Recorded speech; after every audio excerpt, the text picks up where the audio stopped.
दोस्त की मिसाल प्यास की मानिंद है कि प्यास के परत एक दूसरे में बाहम जुड़े होते हैं, लेकिन अगर उसी प्यास को काट दिया जाए तो सिवाय आंसुओं के और कुछ नहीं मिलता। जो कुछ हम बोलते हैं, हमारे अल्फाज फिजा में मौजूद रहते हैं। हम जो बोलते हैं उनका असर हमारे माहौल पर होता है, हम पर होता है। रब की इबादत इसलिए की जानी चाहिए क्योंकि रब लायक इबादत है। अल्लाह के सिवा और किसी से कोई उम्मीद ना रखना। साहिब हिकमत हर वाक़ये से इबरत व नसीहत ले लेता है।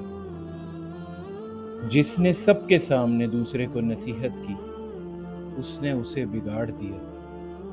अगर किसी सवाल का जवाब ना आता हो तो ये कहने में शर्म महसूस ना करना कि मुझे मालूम नहीं।